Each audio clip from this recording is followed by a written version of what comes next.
Greetings, everyone, and welcome to another edition of the Red Pill Diaries. I'm your host, Rashid, and this is my co-host, Carl Zha, and we'll have my guy from Real Truth Talk on shortly. But Carl, how's it going with you today? Hi, Rashid. How are you? I'm looking forward to this. I had to, sorry, we have to reschedule because I had a parent orientation. It was parent orientation week, so I had to go to my son's kindergarten. So now it's a weekend. I understand that really. Yeah. Well, Carl, let's get into it right now. What is it looking like before we talk about what's going on in Russia? Before we talk about the big 800-pound gorilla in the building, which is China, that the United States is fearful of, what is going on in Palestine and between the Iranian, Israeli factions that really want to push for war? Well, I mean, it's the same thing that has been going on for decades, since 1948. I mean, right now Netanyahu wants to expand the war. He wants to drag the United States deeper into the Middle East conflict. So his solution is, let's bring the war to Lebanon and Iran. Let's start a wider regional war. Now, Iran and Lebanon, they're very they're very calibrated, because they actually do not want to have a war with the United States. They don't want World War III. But they also understand, they try not to play into Netanyahu's hand, but at the same time they have to respond, because this is an affront to their national dignity. They killed their guest in the national capital in Tehran. So Iran has to respond. I mean, for the people who are saying, oh, nothing ever happens, Iran is going to back out. Look, to plan a military operation, it's not like you just snap your finger and go. You have to scope out your target, figure out what their vulnerabilities are, and then you get your ducks lined. You line up your ducks in a row. Like it takes time. It takes time for a careful, calibrated response. It will take time. So another development that was going on is United States is trying to pitch this last ditch effort to have a ceasefire negotiation, and this is what Iran and Hezbollah also waiting on. I mean, they're willing to give another chance, even though for sure Israel and Netanyahu will try to scuttle the peace talk, because that's not what they want. That's not what they're interested in. Their interest is fighting the war. But Iran has been very patient. They have a lot of strategic patience. They're willing to give it another go to the ceasefire. But my prediction is that this ceasefire is going to fail, because Israel really do not want to have a ceasefire and have a peace negotiation. So we're going to have to see what happens after this weekend, after this, the failed peace, which I predict will be a failed peace negotiation. And I don't know if you've seen on social media. I noticed lately it's really crazy on Twitter. Like, I think Israel are finally taking notice. There's a lot of solidarity between the Black community in U.S. and Palestine. And lately there has been so many bots, all these accounts that's created after October, November 2023 they're coming out saying, oh, I'm going to vote for Kamala no matter what, because Palestine is not our struggle, right? Like, that's not our concern. We have to worry about our struggle at home. And it's so blatant. I mean, it's like all these three-letter agencies are working on overdrive, trying to drive this wedge between the Black community and the Palestinian struggle, because they saw the synergies. They saw like the real strong Black Palestinian solidarity. They're scared of it, so they're doing whatever they can to sabotage it.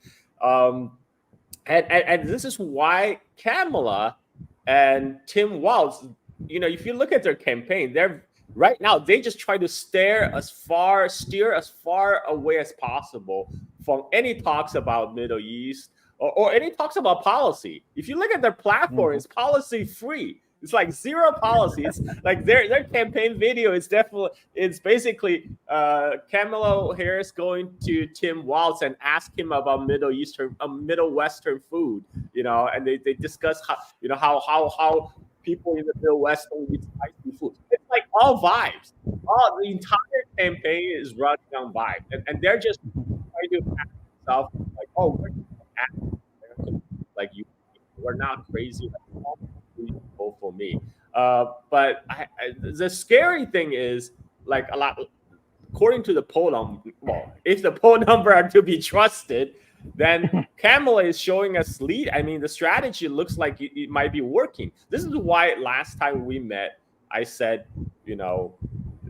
there's still 3-4 months to the election, and a lot of things can happen in 3 to 4 months, because three months is like an eternity in the American election cycle. Anything can happen. Like Trump, he's not doing himself any favor, of course, and like every time he opened his mouth, he's not doing himself any favor. So we're seeing this really like a rerun. I mean, the whole now a lot of people, Democrats, are pretty confident Kamala Harris is going to be the next president.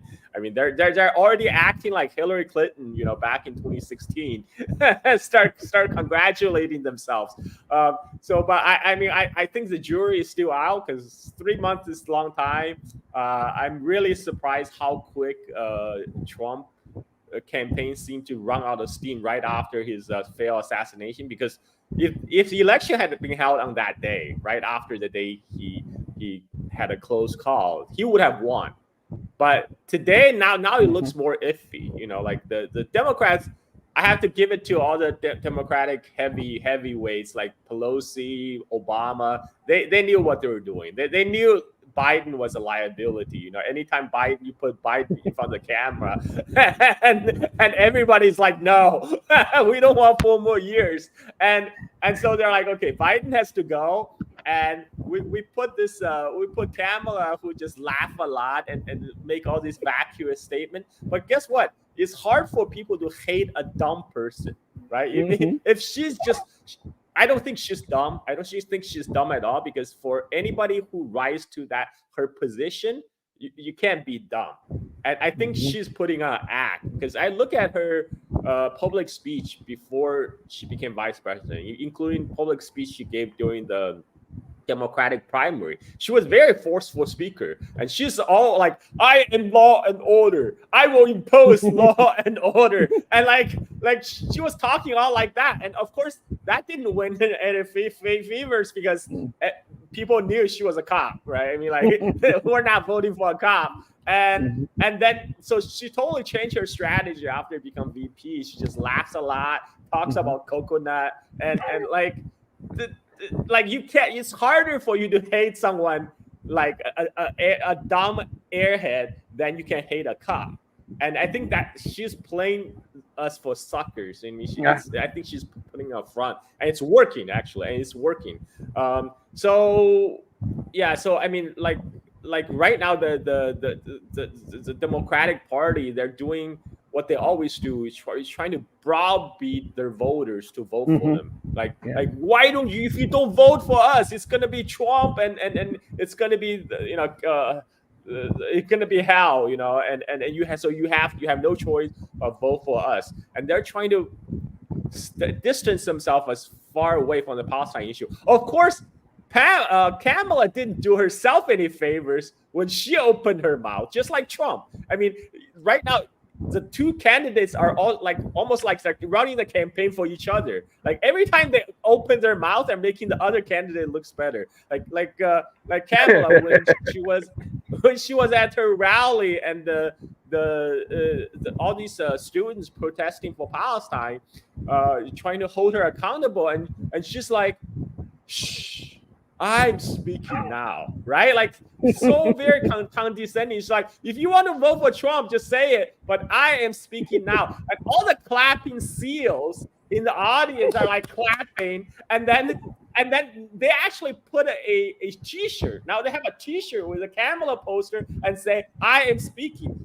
Stephen King just posted a picture of himself wearing the shirt with Kamala saying, "I am speaking." They really think that's like a powerful girl boss, like an icon. They really think that that's how they're gonna win the voters. I mean, it's yeah. I mean, it's not a good look. But the people who are voting for Kamala, they're all like they're of a demographic that's so out of touch with today's events and with today's young people.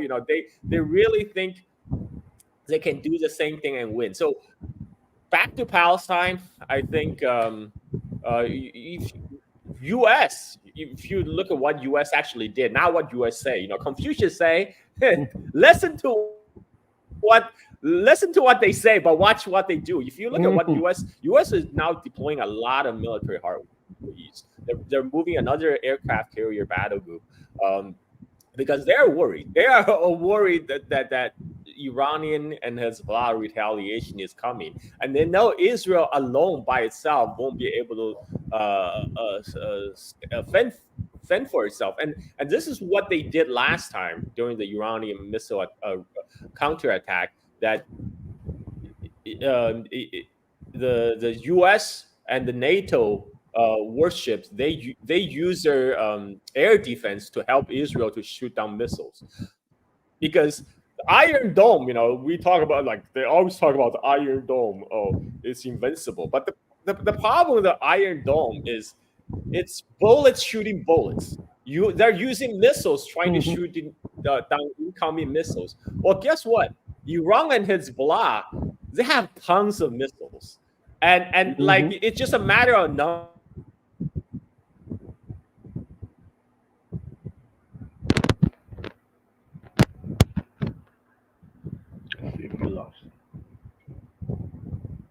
Did we lose? I think we lost Carl. I think we lost Carl for a second. Everybody. And I have Real Truth Talk is going to join us, and he's in the chat right now. He's going to join us. Okay. Carl, there you are. You're back. Finish saying what you were saying, Carl. Yeah. It might be some internet issue on my end. And the with the Iron Dome, it's the whole physics of Iron Dome is they're using missiles to shoot down missiles. You're using bullets to shoot down bullets. But guess what? What if you run out of bullets, right? I mean, what if they shower you with tons of missiles and totally overwhelm you? And this is what we saw in the past week. Hezbollah missile, they fired a barrage of Grad missiles toward Israel, and they all landed.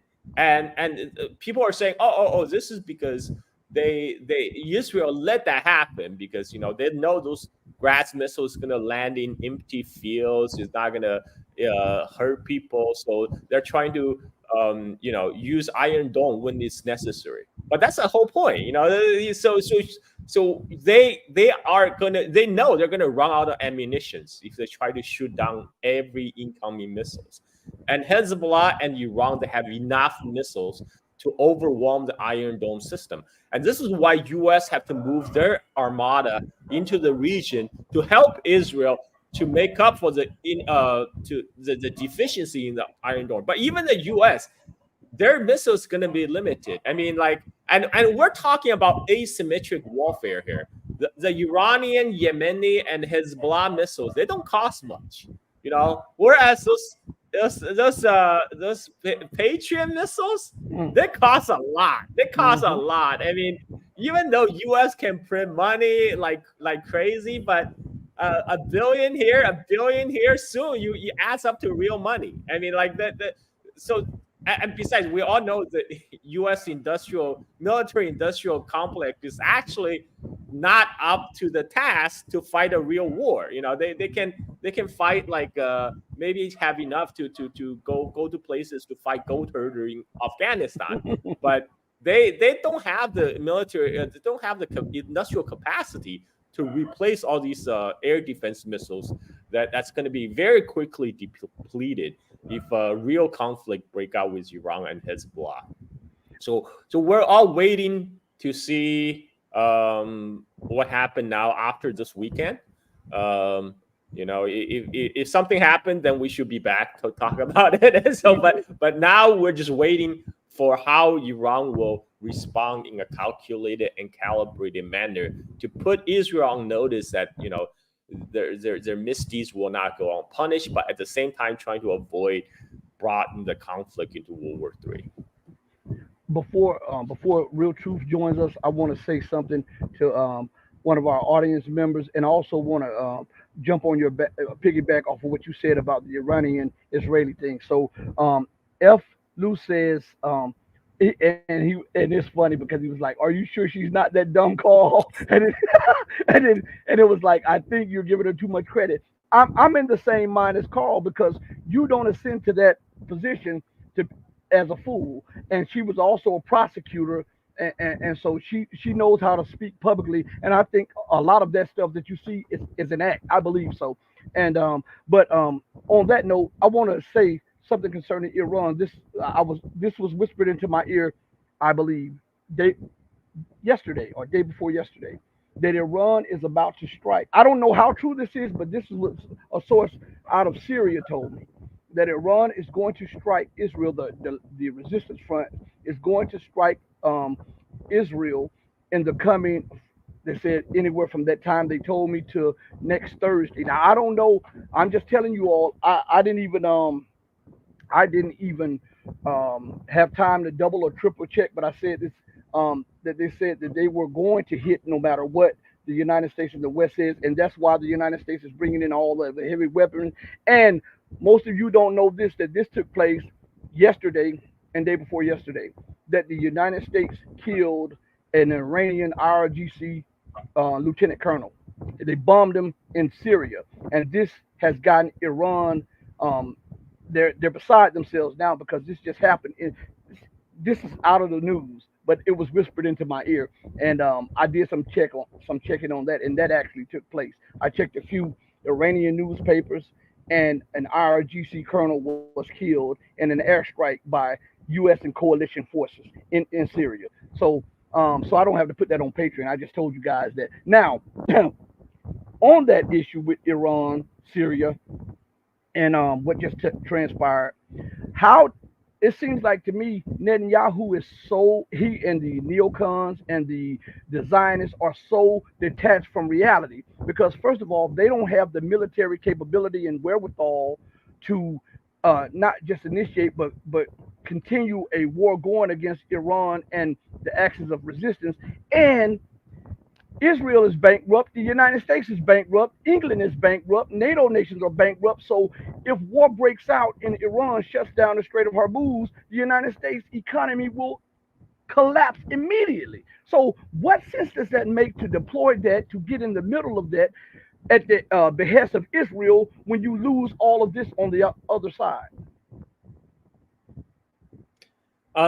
The U.S. military-industrial complex and the U.S. foreign policy is designing a way they want to increase tensions.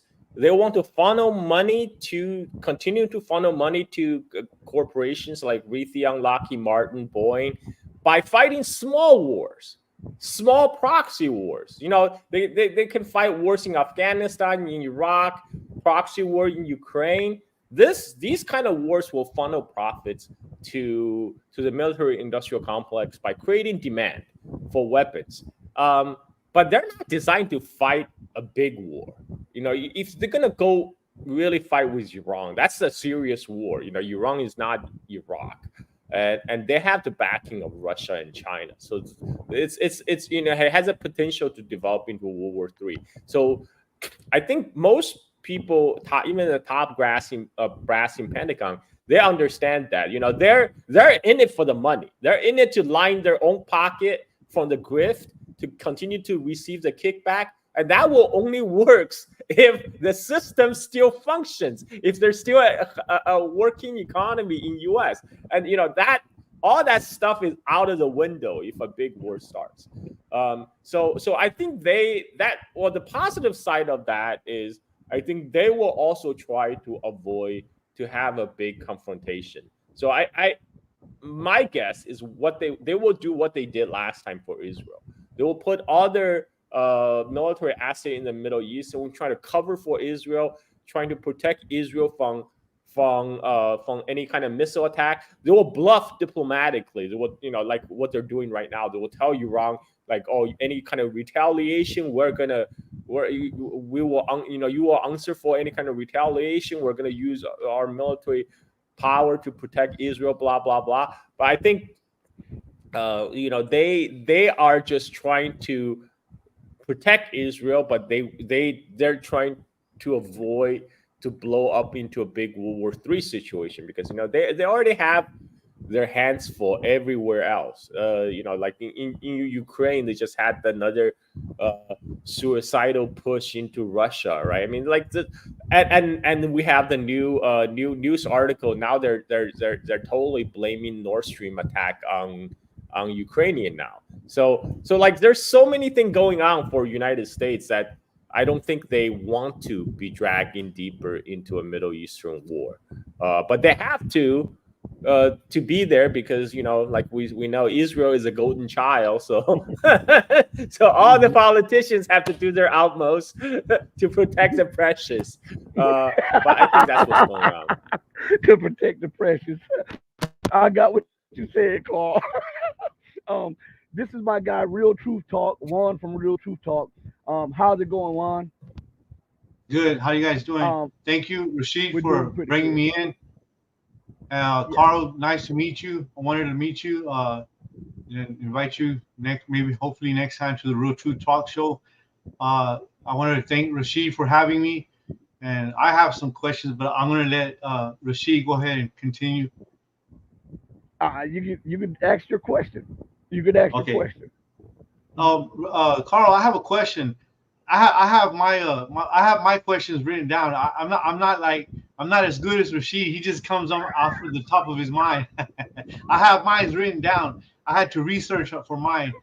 My first question for you, Carl, is: do you think the Israeli sanctions will deter or bother Iran's oil revenue, or stop their support to Hamas, Hezbollah, and the Houthis?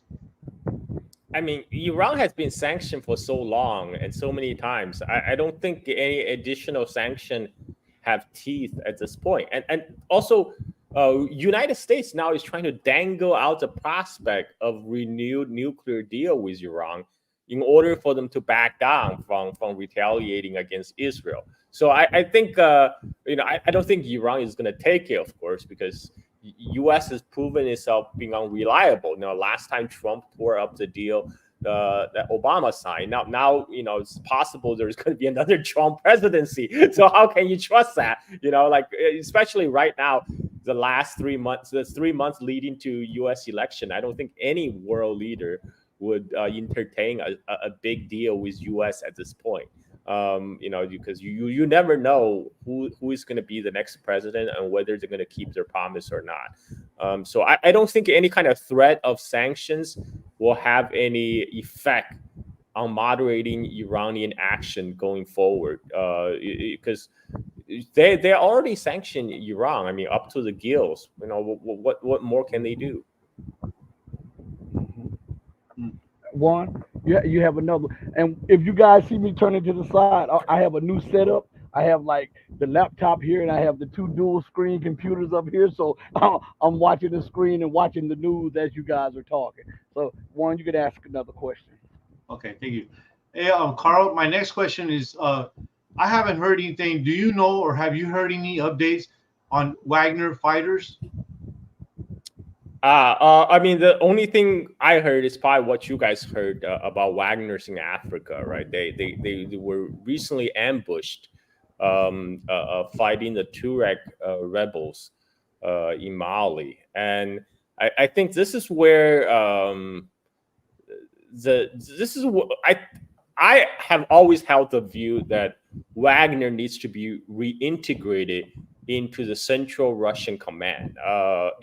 Before, Wagner groups serve a useful purpose because they're not officially part of the Russian military, so they can be more flexible.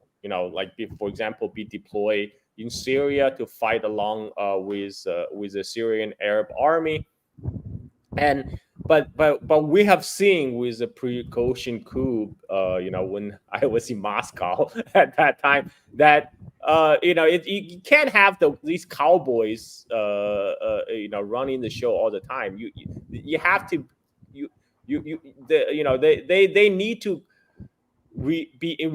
I still think the Wagner's future is to be reintegrated into the Russian military. That will give the people who are working Wagner right now official status, and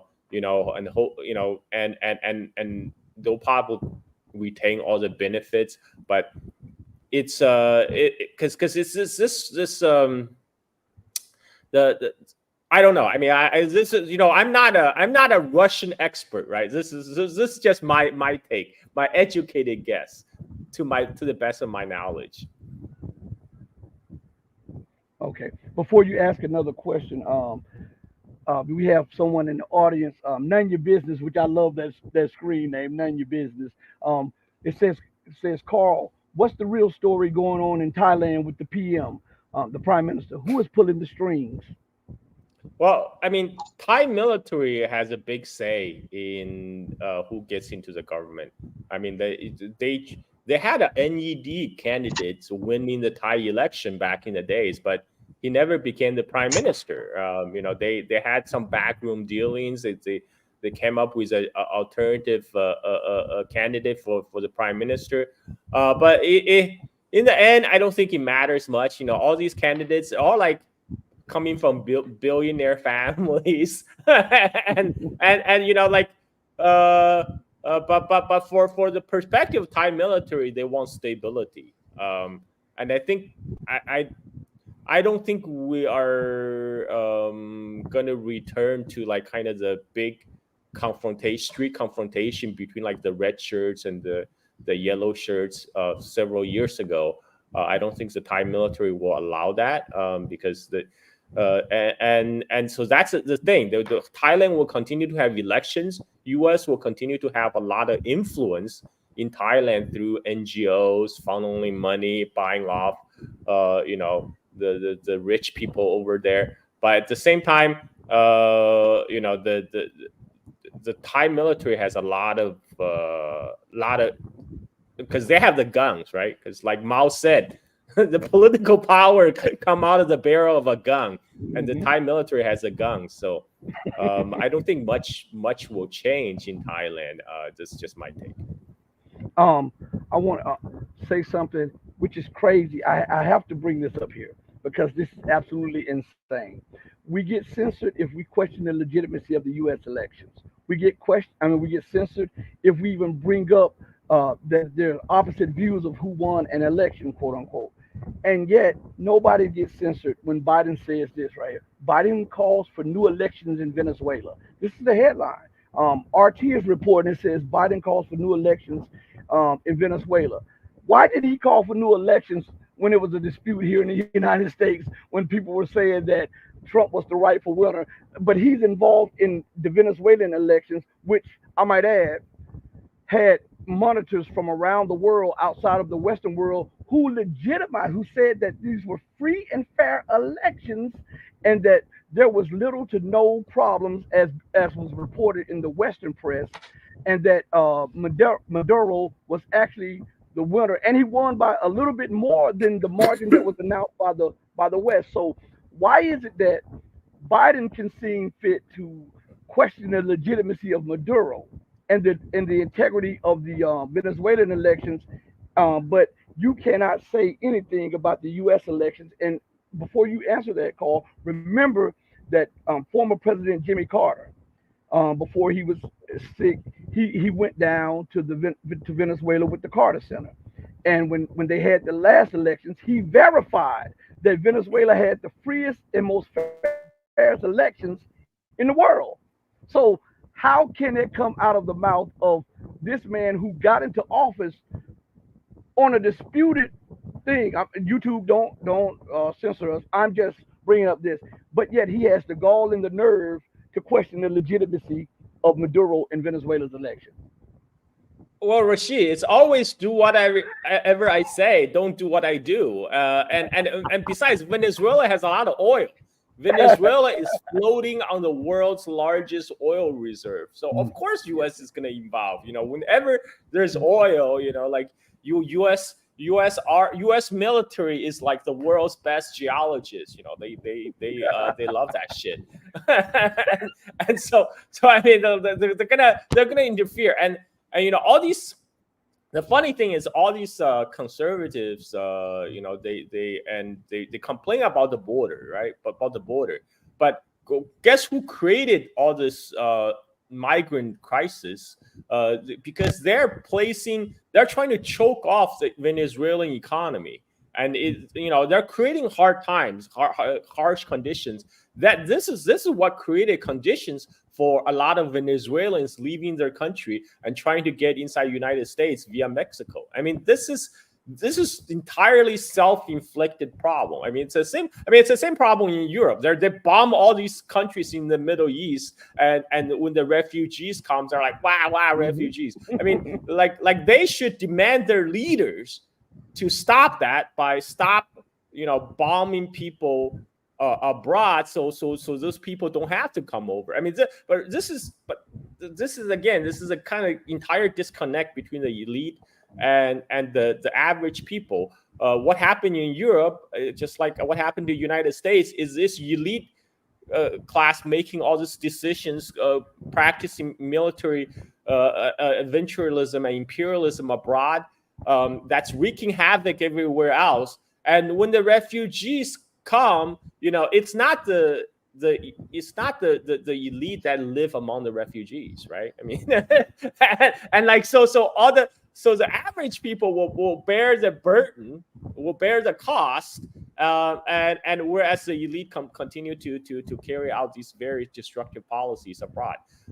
So I mean, this is the much sensible policy. Of course, would be lift sanctions on Venezuela, have a productive trading relationship with Venezuela, so a lot of Venezuelans can have a prosperous life inside the country of Venezuela, and it's a win-win for both. But that's we know the people in Washington don't believe that kind of thing. Win-win, they think that's crazy talk. So here we are. Now, Juan, go ahead. I know you have some more questions. Go ahead. I told you this is a free for all. Ask your questions. Carl, are you in the States or are you in China? He's in Bali. I escaped from LA, man. I'm in Bali. I'm in Bali. I have been living here since the pandemic, and I love it. I live in a tropical paradise. Nice. I mean, the States is nice, but so I took my wife and my kid to see my parents last year because my parents haven't met my wife or their grandchild. We stopped in LA for a day, and we because to recover from the jet lag, we decided to stay in a hotel near LAX. We're just walking around to get some fast food. We walked to the Carl Jr. Yeah, I take my son to Carl Jr. And then we walked across like 3 or 4 homeless people just lying on the street, just as a short walk from our hotel to a Carl's Jr. And my wife was completely shocked. It's like, I thought U.S. is a rich country. What the hell is going on? I'm like, welcome to L.A., man. Welcome to L.A. This is L.A. Yeah. I wanted to ask you a question. I seen and I posted one of your videos, not the whole video, but I did like 30-40 minutes of it.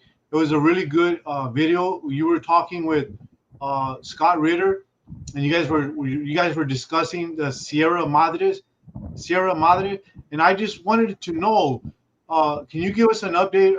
And then after I seen the video and I posted it on my channel, and then I just happened to open up. Well, because I know they probably listened, and then they just happened to open up, and it was an article about the Sierra Madres. Can you give us like an update or what's going on? Because I know that there's a lot of naval ships that are going to the Pacific right now. So for people who don't know, Sierra Madre used to be a United States Navy warship. It's like I think it was an amphibious landing ship during World War II.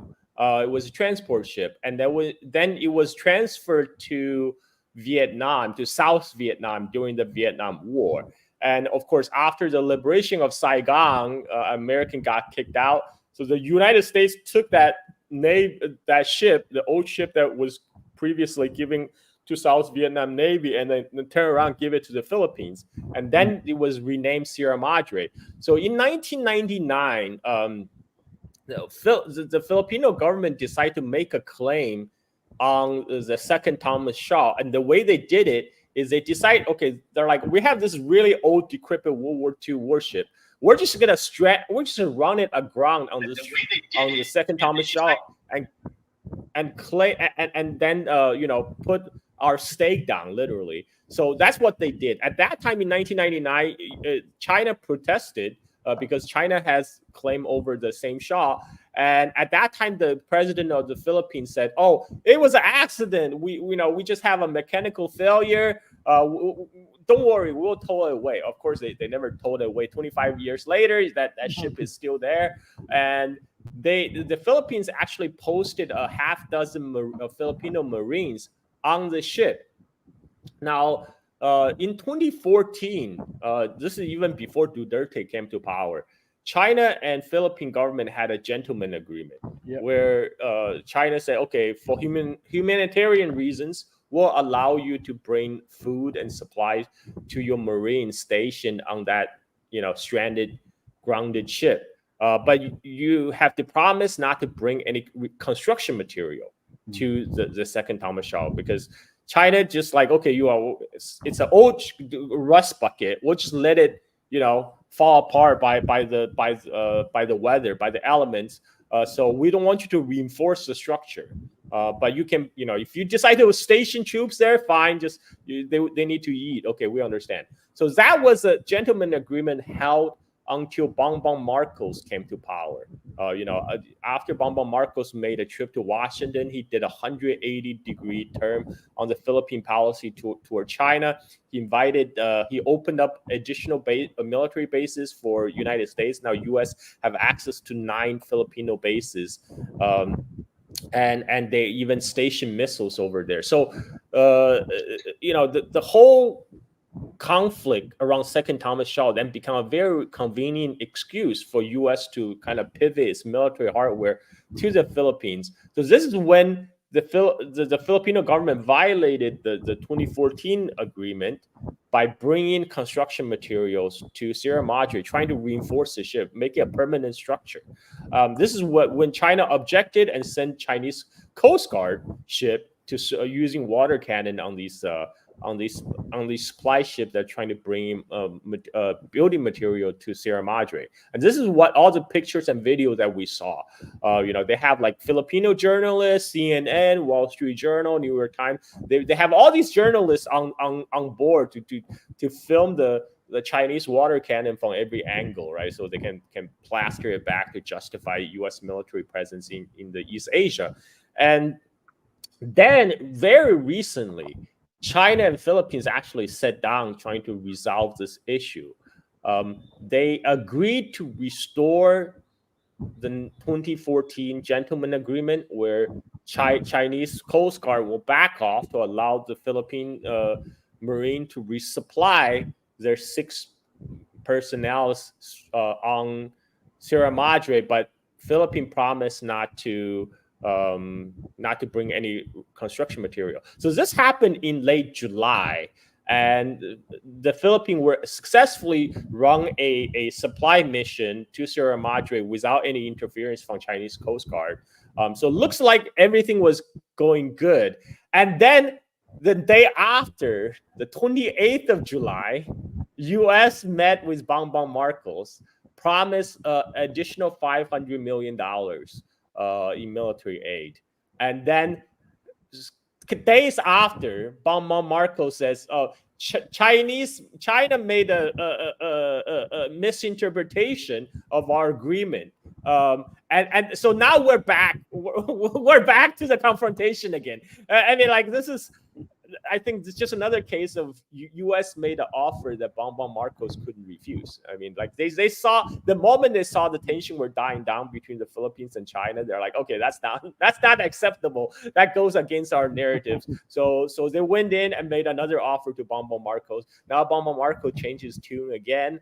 Now it's confrontation time again in South China Sea, and now they have all these NATO ships coming to South China Sea. You have Norway, like Norway. I didn't even know Norway has a navy. Norway is saying they're hitched back on the British UK aircraft carrier group to come to South China Sea. I mean, we're talking about a UK aircraft carrier they can barely operate, that keep on having fire problems ever since they've been constructed.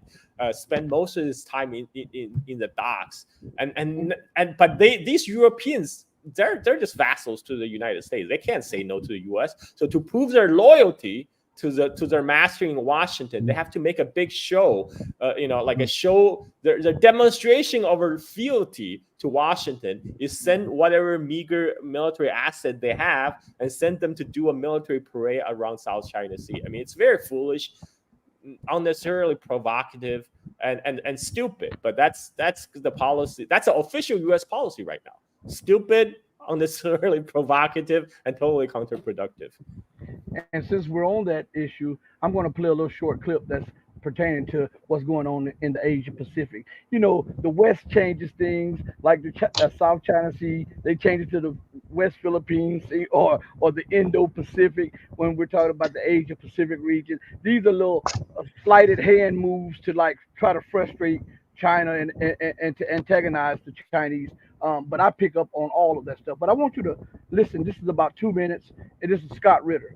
So check this out. Our countries are taking significant steps to strengthen defense security cooperation. We're modernizing command and control structures. I'm also pleased to announce that for the first time, Japan and the United States and Australia will create a network system of air, missile, and defense architecture. We're also looking forward to standing up a trilateral military exercise with Japan and the United Kingdom. And our AUKUS defense partnership with Australia and the United Kingdom is exploring how Japan can join our work in the second pillar, which focuses on advanced capabilities, including AI, autonomous systems. The AUKUS military bloc, comprised of Australia, the UK, and the US, has also said it wants Japan to take part in its framework.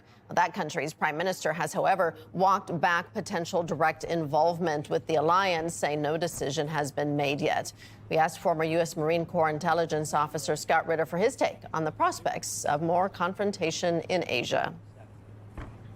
The United States is resentful of the fact that neither Russia nor China want to kneel before hegemonic America, that neither Russia nor China recognize the United States as the supreme authority on the global stage anymore. This is something the United States resents, and it's something that the United States is pushing back against. I think we are witnessing a race between the economic condition and the military condition.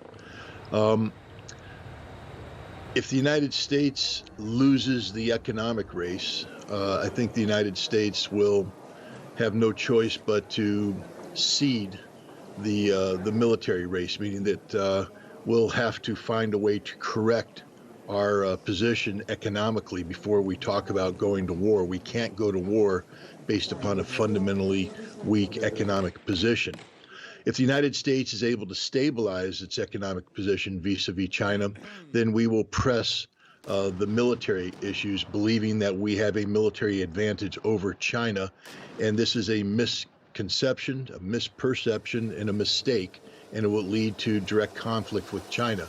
So I think the world needs to start betting on continued Chinese economic growth and Chinese economic dominance, because only through that path will a war with America be avoided.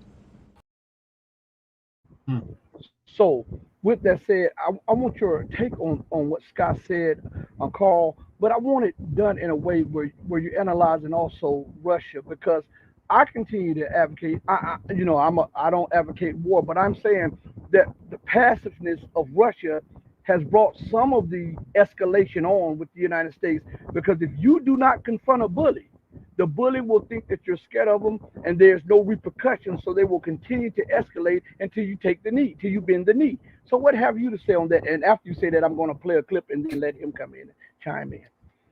Yeah, of course, Scott Ritter is absolutely right. People may know I have my differences with Scott, and because he's an arms control guy, he believes in non-nuclear proliferation. I believe everybody should have nukes. That will make the world a peace place. But what he said is absolutely correct. The U.S. has this U.S. elite. I keep on saying, because it's the big difference between U.S. elite and U.S. people. The U.S. elite have this hegemonic bug on their brain. You have just to drive the point home between the difference between U.S. elite and U.S. people. Before Biden was forced to step down, he was bragging about AUKUS. He's like, I did all this. I made sure, stabilize our position in the Western Pacific. I created AUKUS. But I'm listening to this. Which average Americans care about AUKUS? For most people, most Americans can't tell the difference between Taiwan and Thailand. Who cares about AUKUS? How is this like gonna help you win, Biden? But that's that all they care about is hegemony, to maintain whatever it takes to maintain the U.S. hegemonic position everywhere across the world. And to what you said earlier, it's interesting that Scott's thesis is completely different from John Mearsheimer, because Scott is saying, for there's peace, we need to see continued strong economic growth from China, versus Mearsheimer says, no, China cannot rise peacefully because as China gets stronger economically, that will make their military more powerful. That will make United States even more want to contain China even more, and so that will lead to a confrontation, right? But I respect John Mearsheimer too. I think he's a very honest U.S. imperialist. He wants the U.S. to do smarter imperialism. He doesn't want He doesn't want U.S. to be involved in Ukraine or Middle East, because he feels that's peripheral to to maintain U.S. empire. U.S. need to focus on East Asia, where the core of a lot of the economic activity taking place in the 21st century. I respect his opinion. A lot of Chinese respect Mearsheimer because they feel like Mearsheimer is more honest than people like Biden or Blinken, who talk about human rights, talk about freedom. Mearsheimer just say, we want power. We want to be number one. Yeah. So I appreciate him share those honest opinions. But I think United States will have to come to realization at some point. All their effort trying to cripple the Chinese progress, Chinese economic growth, is failing, and it's not doing U.S. any favors. Intel just had a big layoff, and their stock just tanked, and because despite all the money the U.S. government promised to give them under the CHIP Act. And guess what happens when you are forced to cut off your largest customer, China, by U.S. policy? Of course, Intel is not doing themselves any favor by coming out with crap products for the last how many years, and on the top of that, they cut themselves from the world's largest market. So all this effort of U.S. fighting a losing battle trying to contain China, it's going to come back and bite U.S. in the behind. And I think now more and more people are waking up to to that fact. But I don't know how long that realization will translate into more action, like to more sane foreign policy. I think that's just too much to expect from the U.S. government at this point. But yeah, Scott is absolutely right, correct. But about Russia, what you said about Russia, I mean, Russia was at a very different place after the collapse of the Soviet Union. One of the reasons United States think they collapsed Soviet Union. No. U.S. didn't do anything because U.S. did none of that, because even the CIA were surprised that Soviet Union collapsed. Soviet Union collapsed because the Soviet elite don't want Soviet Union anymore. They wanted to join. They want to join the other 1% in the West to enjoy all the luxury goods of the West without any restrictions. This is, when Gorbachev saw the Pizza Hut commercial, he's like, okay, that's it. Soviet Union is over. We're going to have Pizza Hut. But it was disaster. It was disaster for Russia. But the Russian elite still had this illusion, the post-Soviet collapse, Russian elite have this illusion that they can, by giving up Soviet Union, by giving up like ideological struggle with the West, that they will be somehow welcome into the family, into the family of democracy, and whatever, and be welcome into the West. But they were sadly mistaken, because the first thing U.S. did was to continue expansion of NATO to their borders. They made a verbal promise to Gorbachev that they will not expand the NATO. They will not push NATO east, right? It's not gonna, if you allow Germany to reunify, we're not gonna go include NATO, push NATO to Poland. But now they're in Ukraine, right? And it's you give them an inch, they take like a mile. And people probably don't remember, youngins don't remember, back in 2000, when Putin first came to power, he actually made an offer to Clinton saying, hey, let us join NATO. We want to be part of you, please. Let's be friends.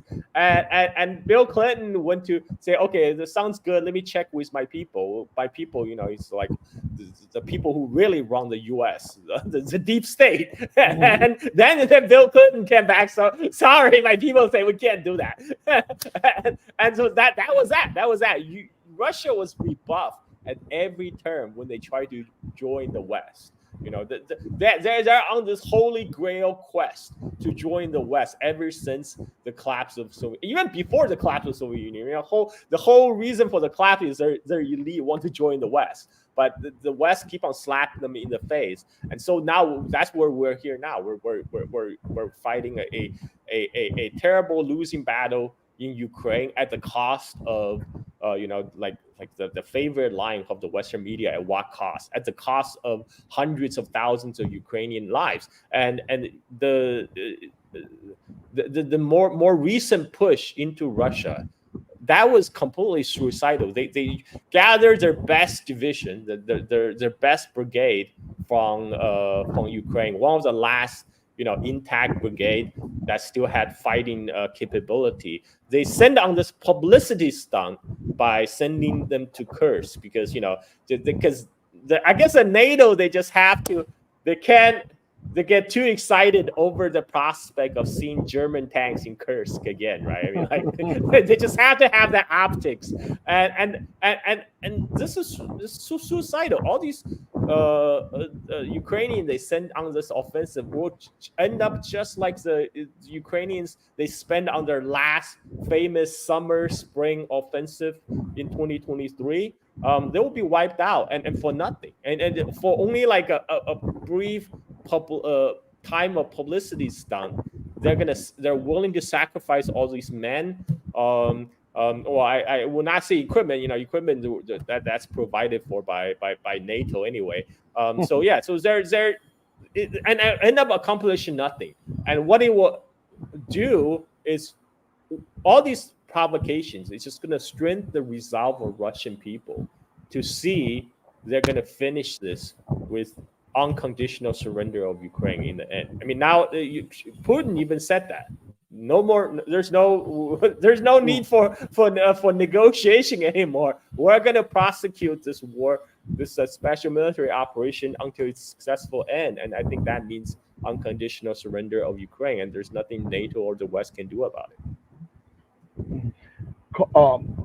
I will let you get your next question in. Warren, go ahead. Hey, Carl, just to go back, I mean, we're talking about, you were speaking about something else, but I just want to go back real quick. So do you believe that the Sierra Madres could lead to a nuclear war? No, No. I don't think so. I mean, right now we're talking about water cannon fights. We're talking about Chinese Coast Guard ships spraying water on a bunch of supply ships. I mean, this is for United States, even for US, they're not interested in to fight a war. They are interested to place their military hardware in Philippines. That is the goal of this crisis, to sneak U.S. Military deployment back to, because they got kicked out after the end of Cold War. U.S. used to have maintained the largest naval base and air base in the Philippines. That was the Clark Air Base and Subic Bay Naval Base. And after the Cold War, the Filipino government's like, oh, you know what? You come here, you bring all this crime. Your American GIs committed all this crime on a local population, leading to rampant prostitution. You know what? This is if we're to burden this cost, you have to pay more money. And America's like, no, we're not going to pay. And it's just like Trump, like, no, you are going to pay. We're not going to pay. And then the Philippines like, okay, if you're not going to pay, you're out of here. We're not going to renew the lease. So U.S. got kicked out after early 90s. And now U.S. is trying to come back in. And their way to come back in is to encourage Bongbong Marcos to create this tension in the South China Sea. So now U.S. have a very, very legitimate cover to pivot back to the Philippines. They already accomplished their goal by gaining the access to the Filipino bases and by placing U.S. missiles in the Philippines. They're putting all these pieces together, of course, to contain China. And another thing to AUKUS, former Australian Prime Minister Paul Keaton even spoke on this. I saw that. The AUKUS is not a great deal for Australia. So what AUKUS is saying is United States will deliver a nuclear submarine to Australia in 40 years. And in the meantime, Australia have to build a nuclear submarine capable base in Western Australia, in Perth, and it will allow access by the U.S. Navy and UK Navy. So what essentially says is U.S. just gain additional military base in Australia at the expense of the Australian and make Australian pay for it. and maybe at the end of the 40 years, Australia will get a nuclear submarine. That's so far out. I mean, it makes no difference to Australia's defense in these 40 years. All they get is more U.S. military on their soil.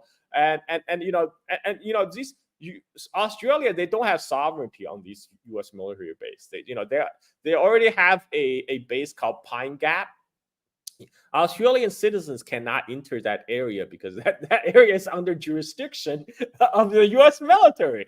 And so now they're just going to create all this more enclaves or exclaves of the U.S. military presence in Australia. This is all to shore up the U.S. positions to contain China. So, I mean, U.S. right now is building up its military position. It's all posturing. It's all about military posture. They're not I don't think they're interested to fight a big battle with China for the fact that they won't win. I mean, like, how they can't even win in Iraq and Afghanistan. How do they expect they're going to win against China when most they talk about blocking Strait of Malacca, right? Cutting off energy supply and food supply to China. But how the hell are you going to do that? All the U.S. Navy, they're just going to sit there and check each ship to make sure they're either go to China or somewhere else. I mean, that's unrealistic. What they will, if they do a blockade, they will blockade off the traffic of entire East Asia. We're talking about Japan, Korea, China, Philippines, Indonesia, Singapore, Malaysia, Thailand. I mean, everybody will be affected. And it will also cut off the world trade because China is a world's factory.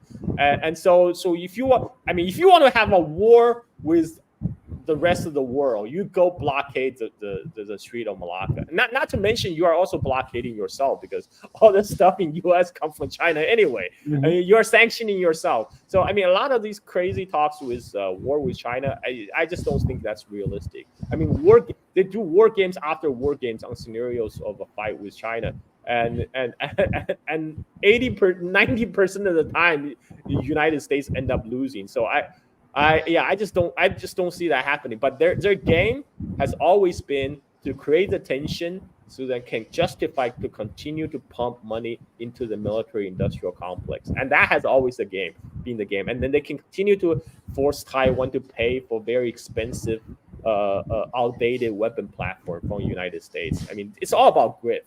I mean, this is my take. I think it's all about grift.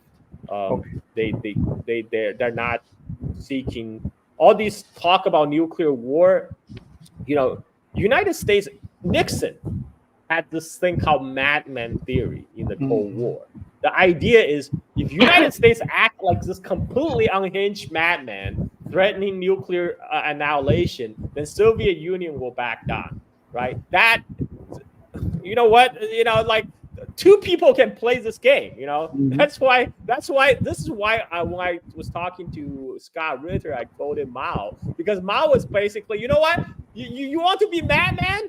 Okay, hold my beer, you know. let's go have a nuclear war.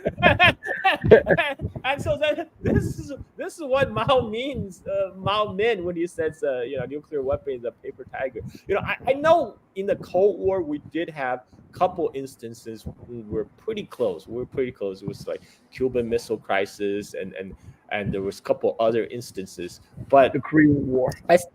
Yeah, but at that time it was Cold War was a quite different struggle, because at that time, you know, it's ideology, you know, like the whole ideology of the communism was to they're going to export revolution across the world. It's two ideologically opposed camps. But right now, China and Russia, they're not trying to export their political models. They're just saying, hey, let's respect sovereignty, national borders.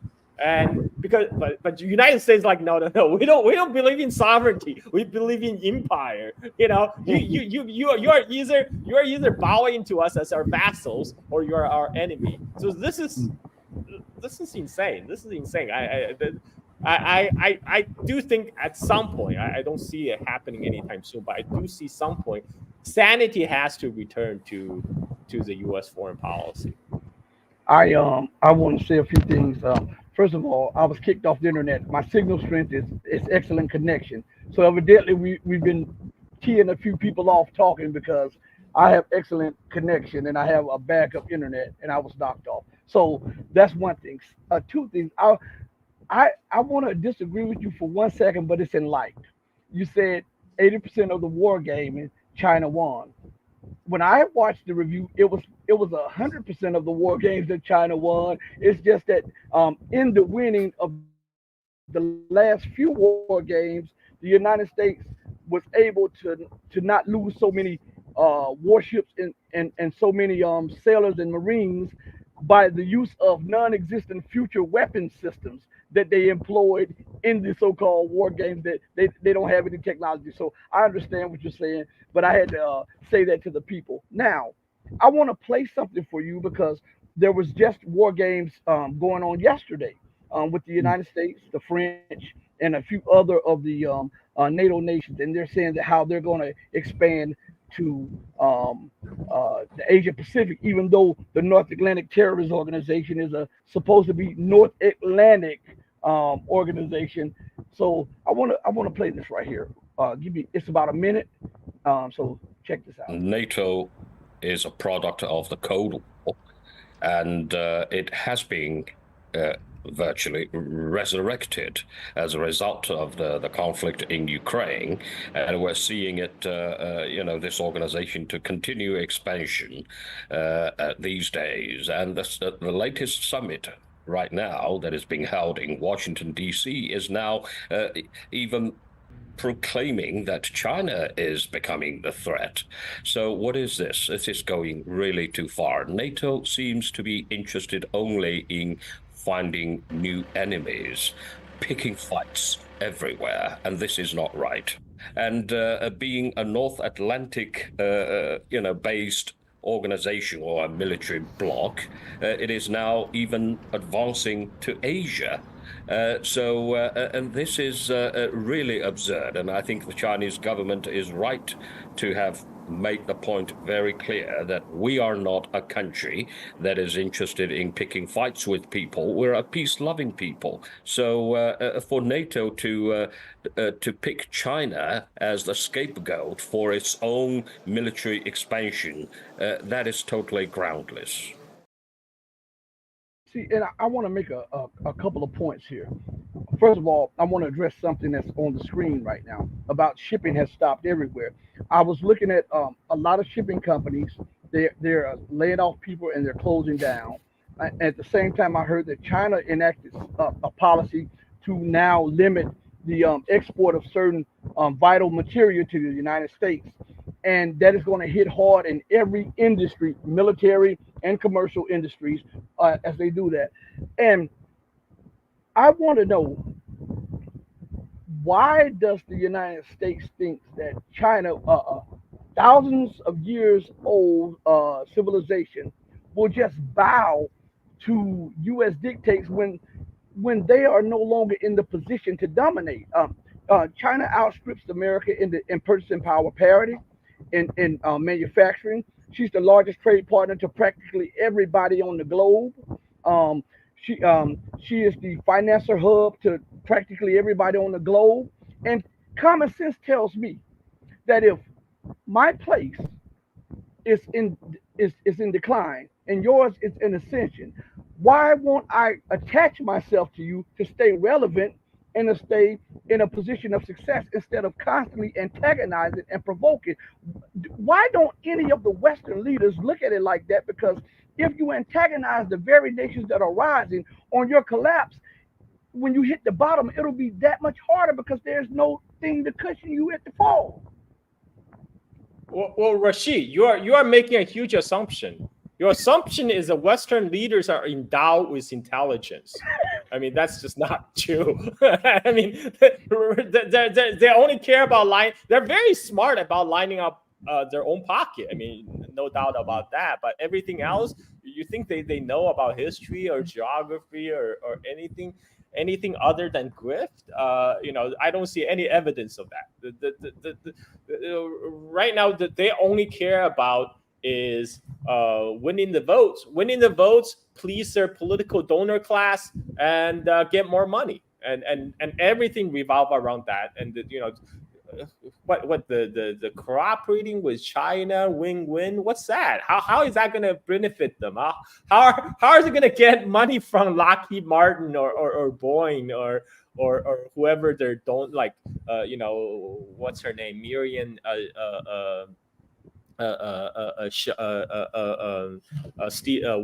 Whatever her those political donors name is, and so I don't think they care about do they care about long-term viability of the United States? I don't think so. I mean, what is it to them? They are just in it to make the money now, to make themselves and their family rich. That's what United States is about. Actually, it's all about making money.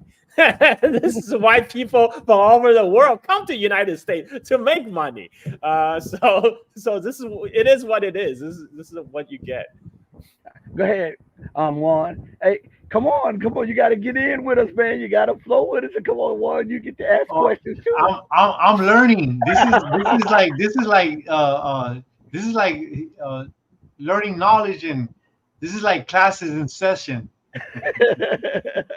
Go ahead and ask your question, Juan. I have a question. Do you believe that Iran is scared and won't retaliate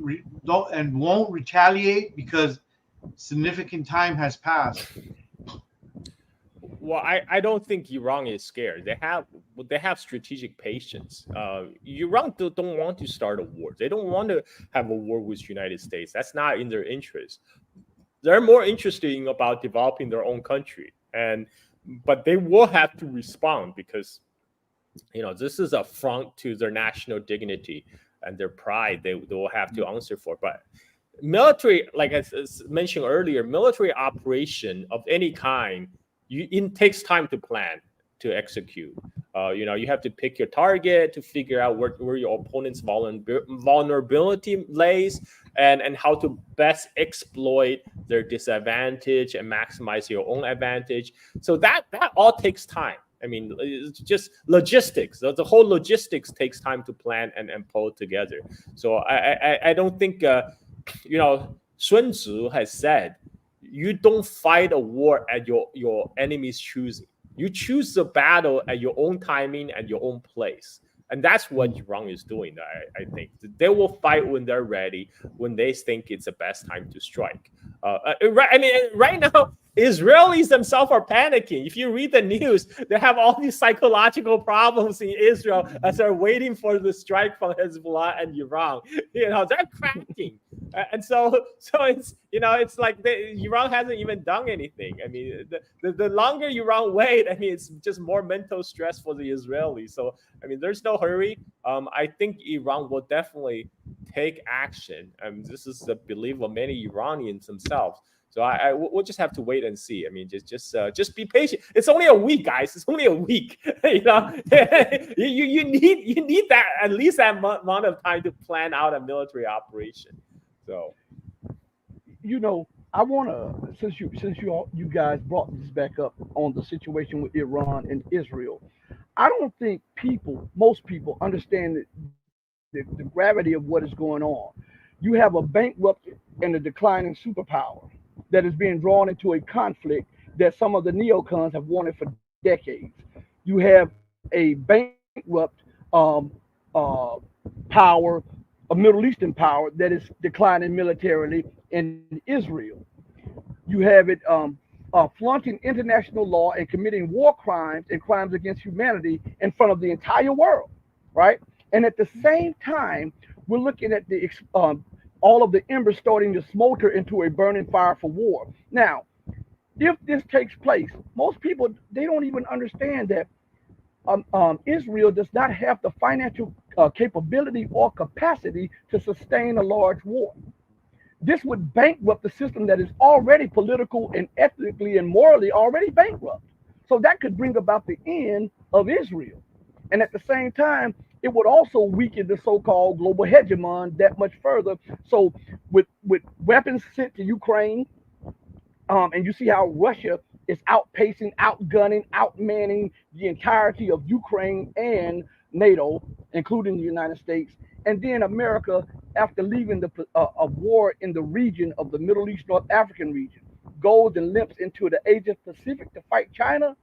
That's untenable and unwinnable, because if you think that you're having problems now to outproduce or to try to catch up with weapon production with Russia, China dwarfs Russia in manufacturing capacity. So what I'm saying is these little nuances in the Middle East is drawing the empire to a close. Don't you think so? It is bankrupting and collapsing the Western Empire. What do you say about that, Carl? Well, we're not talking about if, we're talking about when. Right now it's just a matter of how dragged out this whole process of imperial decline is. It's not a question whether it will happen. It's already happening. Israel really shooting themselves in the foot. After October 7th and their response, they almost act like they don't care about the world opinion, right? Because they're tweeting out their war crimes in public. I just don't see how they can, it will be sustainable in the long run. A lot of the Israelis, they have other passports, they have places, they have other options. And once that, even after October 7th, a lot of the Israeli settlers have moved away from the area, from all the settlements around Gaza. Guess how many of them are returning, right? But once the Hezbollah and Iranian missiles going to start ringing in, more people are going to leave. And many of them will never come back. And you cannot maintain a settler colony without settlers.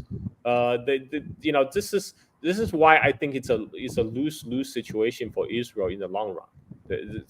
Their economy is already on the verge of collapse. I mean, the only reason they haven't completely collapsed is because U.S. keep on providing blood transfusion by giving them unlimited credit, and U.S. keep on providing them with weapons to sustain this war. Israel by itself would not be able to operate in Gaza for this long. They would have ran out of ammunition in like a month. Then it comes back to the United States itself. Now, U.S. has a little bit more strategic depth than Israel. U.S. is still a continental-sized economy. It's a world's third most populous country. I mean, it's still, even though now it's the shine has come off, but still for many people, U.S. still is an aspirational country. So there's still immigrants coming over to U.S. to make money. U.S., if its leaders play its card right, they can people in U.S. can have a nice, prosperous lives. But they don't care about the people. They treat everyone but one as peons. That's why I think people don't understand. For the U.S. elite, the average American people are no different from like the people in Afghanistan or Iran or Palestine. You're just all like expendable peons for them to extract profit. What I'm trying to say is I think the U.S. imperial decline will be more dragged out. You will be painful for a lot of people, but Israel, I just don't see a future in Israel. There's still possibility for U.S. to redeem itself. I just don't see that a possibility for Israel at all, because right now they're on a path of no return. One, you have a question? Sure. I really this is like really off topic, and I hate to bring this back up, but I've heard a lot of different opinions and comments, and I want to hear what your comments are, what your opinion. What do you think? The reason I'm asking, and then I'll ask a follow-up question after you answer. But I was just wondering, what's your thoughts on Scott Ritter's home being raided by the FBI? That's a political hit. I mean, that's a political hit. They are trying to shut down dissent. As the U.S. goes through its own imperial decline, the government control will be more and more. The grip will be tighter and tighter. We have witnesses ever since Iraq War. First they go after Assange. They're already going after Kim Da-kang in New Zealand. It's same thing. They're what they're trying to do to Scott Ritter, because Scott Ritter has been a vocal critic of the U.S. government policies. And they are trying to go after him under FARA, which is a so-called the Foreign Agent Registration Act, which is this very broad, very vague legislation. They can just accuse anyone of being a foreign agent. They could say, "Oh, Scott, he may maybe taken money from some organization which is somehow affiliated with the Russian state, then he's a foreign agent." This right now they're raiding their home, they're going through his computers and electronic communication. They're trying to find any incriminating evidence that can be used against him. That's what they're doing. And it's also harassment, right? It's even if they don't prosecute, even if they don't go forward with their case, this is intimidation. They're putting Scott Ritter on notice, like, this is the power we have over you. This is what we can do to you. We can make your life a living hell. We can make you very, very uncomfortable if we choose to. And the fact this is very well publicized is also putting other dissenters, potential dissidents, on notice. This is the power of United States government can do. to squash any of you who dare to challenge our authority. I mean, that it's very obvious to me. I mean, that's what they're trying to do. They're clamping on dissent, and they're doing it. They're doing, before it's more settled. They censor your Twitter posts, they censor your Facebook post, but now it's just more overt when they, because they can. Do you believe that's because we're entering the end phase of American dominance? And when people have dominated so long and they've had all of the levels of power at their hand, they start lashing out when the legitimacy of their rule is questioned and is under stress. I mean, totally, man. I mean, this is why I think, unfortunately, as U.S. continue to decline and the countries like China and Russia continue to grow, all this rhetoric inside United States will go more insane, to be anti-China or anti-Russia, because our elite are scrambling. They're scrambling to justify their own existence. They're scrambling to justify their own policy, their failed policies. So they will double down, and they will funnel more money into propaganda. I mean, it's you already seen that. They're already doing that, targeting the they're already targeting like the pro-Palestinian voice in United States. Like the recent NPR report on how Washington Post is investigating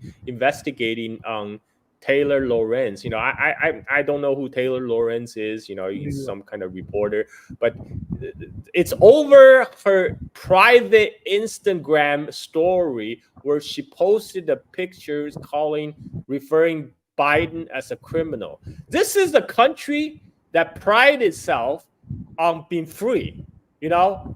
America, land of the free. And this is a country that prides itself on people having freedom of speech. They're investigating a private Instagram story. Like, she's not even in her public soapbox trying to say this. She posted a story that was private Instagram stories, and just because she has a picture says called Biden a criminal, somehow they're opening investigation. I mean, this is why I laugh when people say, "Oh, people in U.S. have freedom of speech." You kidding me? Like, you do not have freedom of speech at your place of employment. If you work for somebody, if you work for a company, you cannot say shit while in your workplace. We all know that. Your ass will be on the line. You'll get fired. And people keep on saying we have freedom of speech. I mean, that's bullshit. And this is how they're going to threaten people. It's in U.S. because everything is tied with our jobs. Our healthcare, everything is tied with our jobs. So they go after people's livelihood. It's always they threaten people with their career, with their job, and it works. Unfortunately, I mean, very sad to say it works. This is why I'm in Bali, man. It's great. Like, I can say all this shit I say right now because I don't work for the man. I'm a shit poster. I live off my shit posts, and this is why I can say the shit I do. Because I'm not in a work environment or corporate environment. I have to watch what I say. That I'm scared of somebody find my 10-year-old social media post and say, gotcha. It's like, no, who cares? Carl, that you're right, because I had a friend about 3 months ago. He was talking against the woke people, and they fired him. Yep. Yeah, so, there's no freedom of speech in America, man. Anybody who worked as an adult in the corporate world knew there's no freedom of speech at workplace. You cannot talk bad mouth your employer. You'll get your ass fired. It's just fact. So Carl, now pivoting back, let's pivot over to the Ukrainian crisis. We see the United States saying that now, as a matter of fact, I was looking at something on RT right on the screen, right? So if you see me looking behind, I have a screen right here, a screen right here, and a screen right here. So I was looking at something, and it says it was talking about the United States Secretary of State and how this it says the national security spokesperson says Ukraine can use U.S. weapons for cross-border strikes. Now listen, I already know some of your thoughts on this, but I want the world to see. What do you think America's response would be if Russia was telling some Mexicans that wanted to retake Texas and they were like, listen, this is our land, and then Russia goes and arms and say, hey, you can use these Iskanders for cross-border strikes. What do you think that America's response would be, and why is it so hypocritical? I mean, this is very dangerous. They're now like encouraged. I mean, look, let's face it. A lot of these U.S. weapon systems that they give to Ukrainians, they're operated by Americans. Ukrainians are not operating the Patriot missiles. The Ukrainians are not operating the HIMARS, and all these and all the satellite intelligence. That's done by U.S. U.S. is doing so. U.S. is now in more and more moving into the front row of fighting Russia, and this is very, very dangerous. I mean, like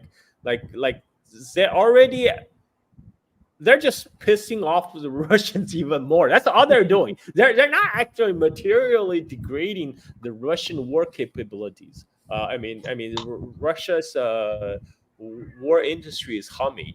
The Russia have mobilized more troops. All these pinprick attacks, it's like poking the bear. That's literally what they're doing. They're poking the bear. They're not actually damaging the bear. They're just making the bear angry. It's just stupid, man. That's just a stupid policy. Go ahead, Juan.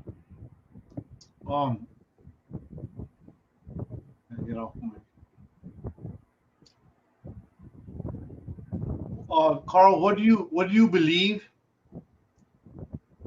What and who do you believe will set off World War III? Oh my God.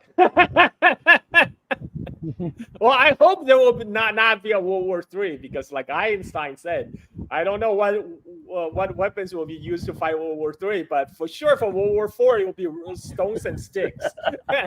Because that's very real. That's very real, because this is a fact that this is the reason why China and India, they have this agreement on their border dispute that they will not use live ammunition. They will not use guns. You know, if you see the fights along the Indian-China border, it's all rocks and sticks, because they're like, you know what? We're skipping World War III, guys. We're going straight to World War IV.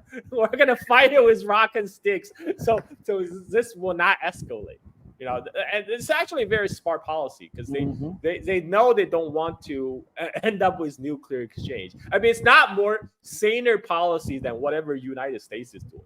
You know, because like China and India is basically telling each other like, okay, we don't want a bigger war, you know, but we need to let this let off the steam a little bit from time to time. You know, we let our boys fight with rock and sticks. I think that should be the proper conduct for all civilized nations.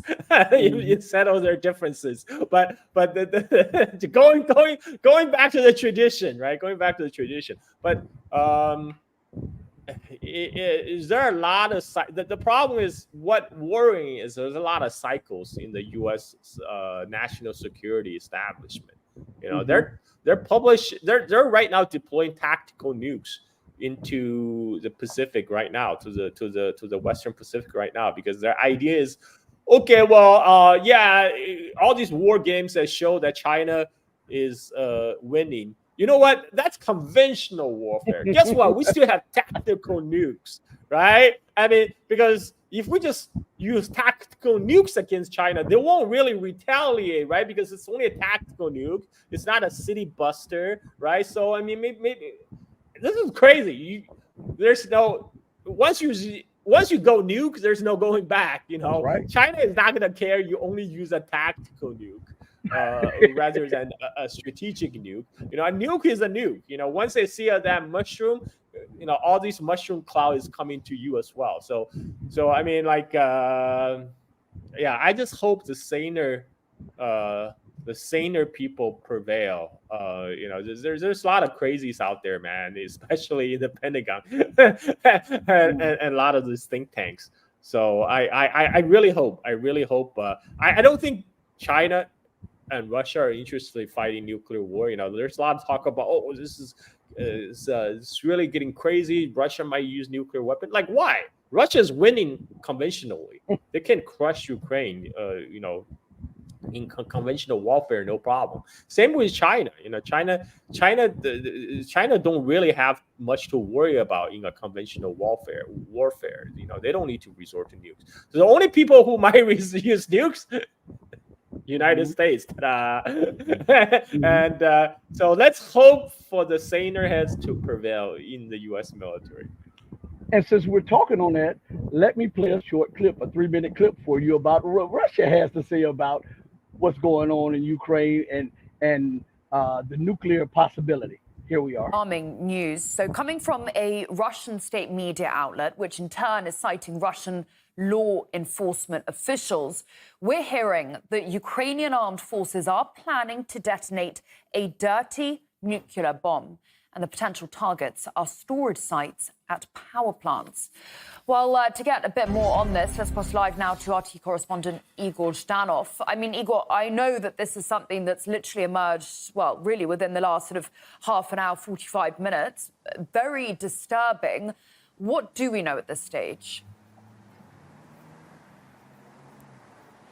Well, basically, we know that various reports in various media outlets have emerged, citing anonymous sources within the Russian security bloc, purporting that indeed Kiev could be planning a dirty bomb attack against nuclear waste facilities of the Zaporozhye and the Kursk nuclear power plants. Indeed, some very concerning developments and some very concerning and indeed alarming news. Apparently, according to these reports, the Russian security bloc even knows the direct location of the special warheads that Kiev has prepared for this attack. And they do provide this location in the Dnipropetrovsk region of Ukraine. This is not the first time that Russia is warning and is ringing the alarm about the possibility of such nuclear provocation.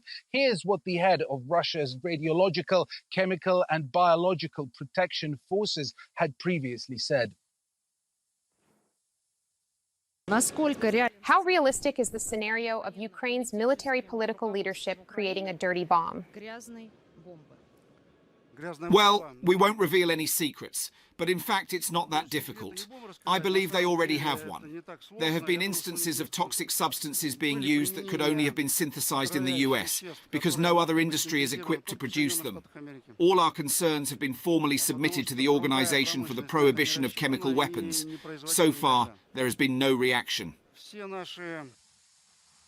Now, again, very, very concerning, and these reports come as the coordinator for the pro-Russian underground inside Ukraine has stepped forward with basically with a statement of his own. He says that plenty of Western journalists have arrived to the Sumy region and the Kherson region that is currently under the control of the Kiev forces. He claims that could be to cover this provocation. Again, these are his words, and this is something that the head of the pro-Russian, or rather the coordinator for the pro-Russian underground in Ukraine, is saying. Also, a claim is being made that this operation is being planned out by NATO instructors, mainly from the Great Britain. Again, these reports, we cannot them independently verify. But again, the Russian Foreign Ministry has already responded to that and has called on the Kiev authorities and on the Western world to take this information very seriously. Absolutely, we're going to be covering it here. In fact, we've got some guests now to delve into it. That was our RT correspondent, Igor Zhdanov, bring us all the very latest on that development. Thank you, Igor. So before you comment on this and give us your insight on what you think is going on, because this could lead to outright nuclear war. But because you heard the Russian general say, we know that it is being orchestrated by the U.S. and NATO. So that's a casus belli for war. But I want, before you talk about that, Carl, there's an article on RT that came out today. And the article is titled, U.S. Biggest Nuclear Threat. And it's from China. And it says, Washington seeks to intimidate the world with its nuclear powers, the defense ministry in Beijing has said. America poses the greatest danger to the world when it comes to the risk of a potential nuclear conflict, Chinese Defense Ministry spokesman Zhang Zhejiang told journalists on Friday. Beijing has accused Washington of making irresponsible decisions in attempts to maintain its hegemony, including through intimidating the international community with its nuclear arsenal.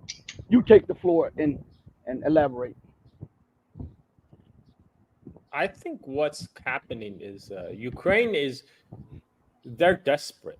They are going, rather than salt the earth, they're gonna, we're just gonna make it turn the field into nuclear. If we can't have it, because both those regions are controlled by Russia, if we can't have it, guess what? Nobody can. We're gonna poison the earth, make it uninhabitable. So you win nothing. This is what they're going for, and it's very irresponsible, very, very, very dangerous. I mean, you could have just negotiate for peace. I mean, you almost agreed to the negotiation back in March 2022 until Boris Johnson stopped you.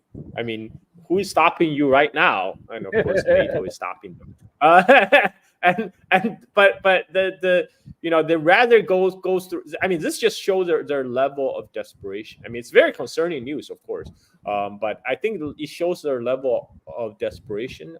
It will not lead to I don't think it will lead to a nuclear war. It will just make, if it does take place, it will make those regions, desolate for a long time. And the Chinese spokesperson is obviously correct. I mean, right now, the biggest danger come from U.S. U.S. have one of the largest nuclear stockpiles after Russia, and it's actually deploying tactical nuclear weapons to the front lines. They're deploying to the Pacific. It's all very open, by the way. All these information is, people can Google for it, and this is why I think what China will do in response is, I think China will increase its own nuclear arsenal.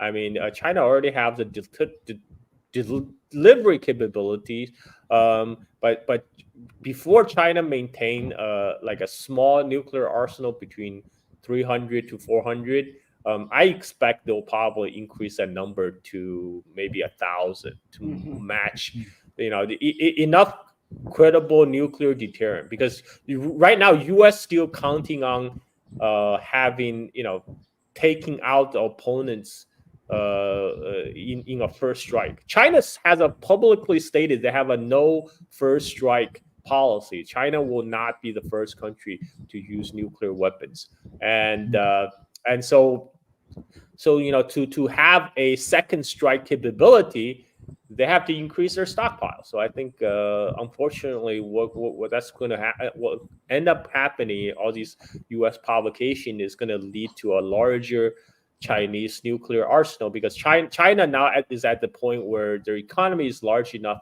they can support it. They can, in the 1980s, Deng Xiaoping actually cut the Chinese defense budget so they can focus on our economy. But now we're at a place where Chinese economy have grown sufficiently large enough they can actually comfortably support a larger nuclear stockpile, and I think that's what's going to happen.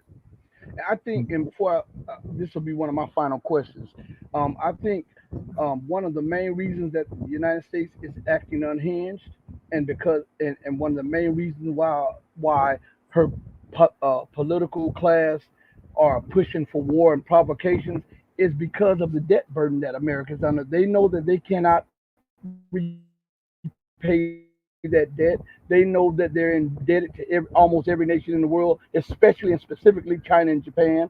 And I believe desperation is setting in. And when desperation sets in, desperate people do desperate things. And I believe because they've been a hegemonic power and they have dominated in every sphere globally. And they know that the bloodline to Western hegemony is the economics, which is the dollar, and they're losing their position. And I would believe that that is one of the main things that is driving these people insane. And I want to play something for you. And after this, I want to get your opinion on it. Then I'll let Juan get his last question in, because I know you have diaper duty soon. So check this out. Here we are. Billions of dollars being sent to Ukraine is one factor contributing to the current state of the U.S. economy.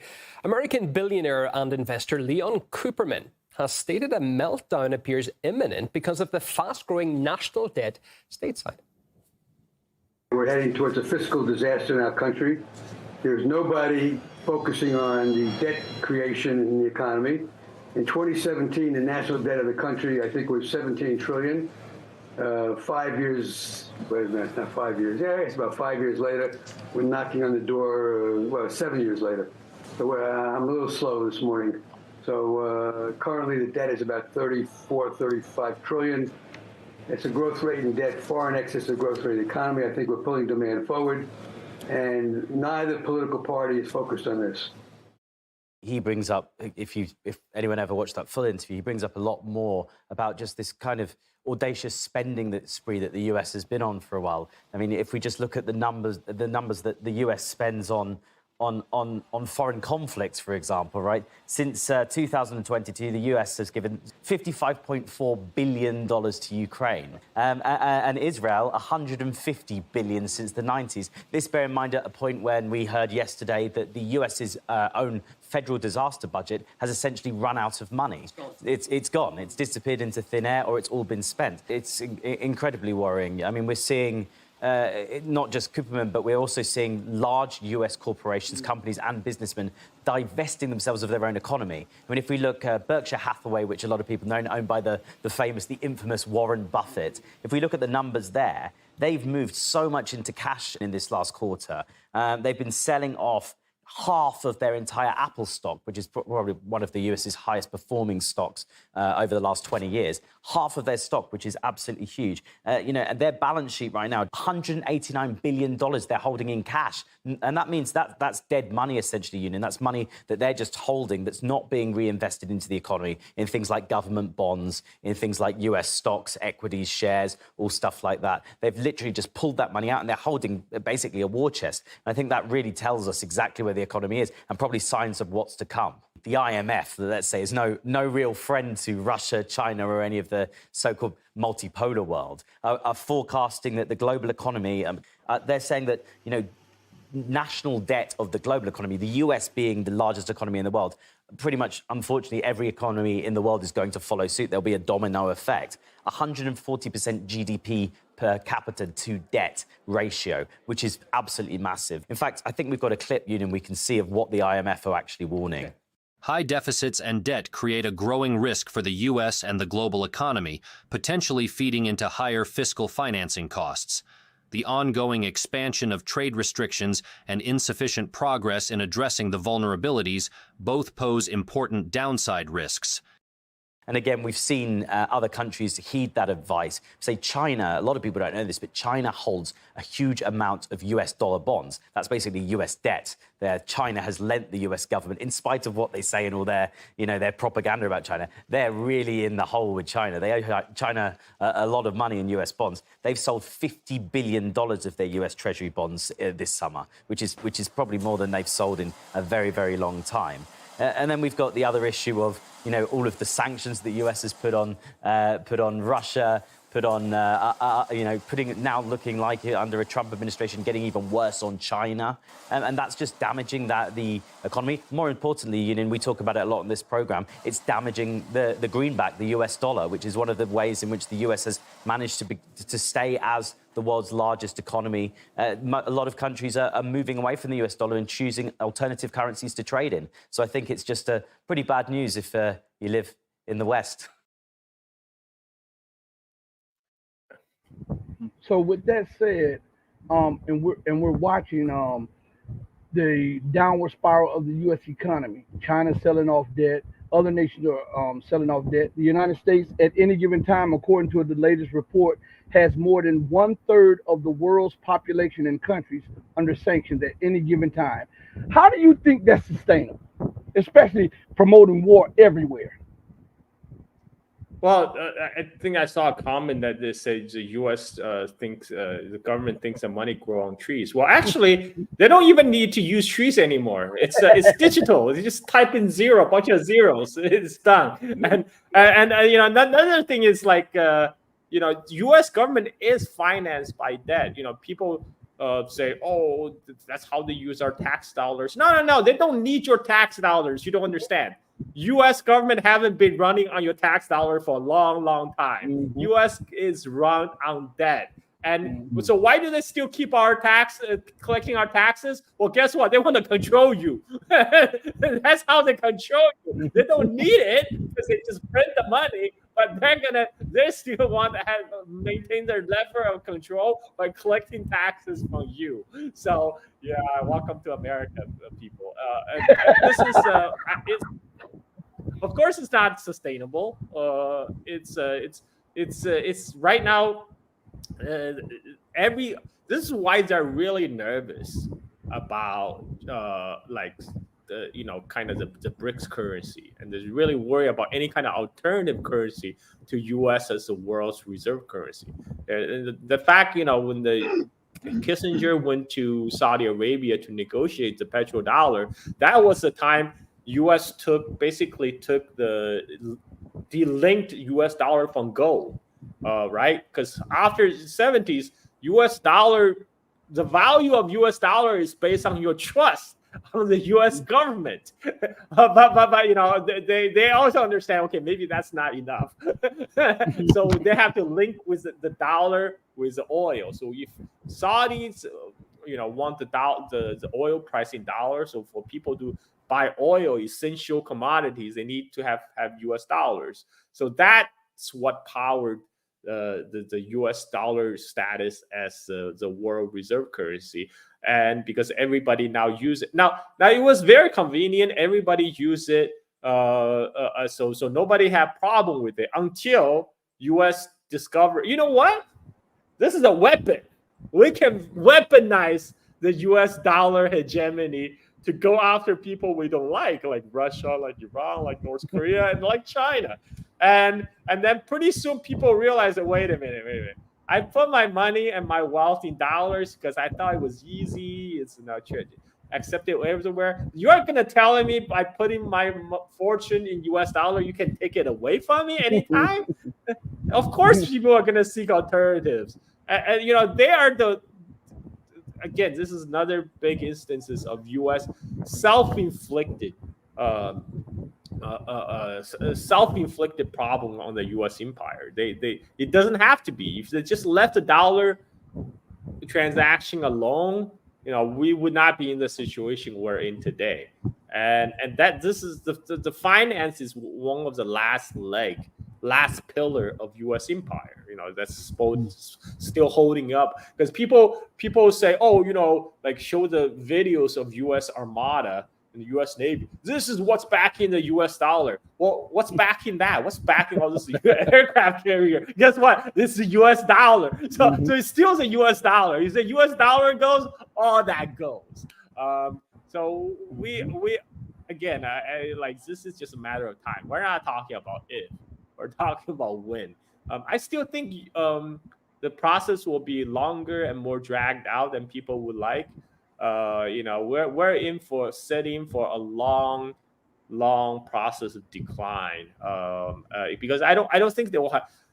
They first have to come up with an alternative first, because China is still very hesitant about yuan being the reserve currency, because as to make your currency a world reserve currency, that means you are willing to accept our large deficit or large trade deficit. If and I don't think China is ready for that, because that will lead to deindustrialization. Like what happened to the United States. Hollowing out your manufacturing sector. So I think this is why they're trying to come up with like a basket of currencies, weighted by commodities or something. But alternative will be found. And now U.S. government policy has really created a need for an alternative to U.S. dollars. So it's just a matter of time when that will be created. And that will be bad news for people in the United States, because the high living standards people enjoy in U.S. right now, a large part of it is due to the status of U.S. dollar. That's a world reserve currency. That's when all the Saudi prince are they're piling all their oil profit back into reinvesting it back into the U.S. China used to invest all their surpluses back into the U.S. treasuries. Now China saw what happened to Russia. It's like, no, thank you. We're going to try to. We'd rather invest those on Belt and Road Initiative projects. At least we build something, build infrastructure that will lead to further growth than having just sit there as a U.S. Treasury bill. So this is not sustainable. It's going to be bad, but I don't think it's going to happen overnight. I'm thinking it's going to drag out for like a decade, maybe even 2 decades. This is what my thinking.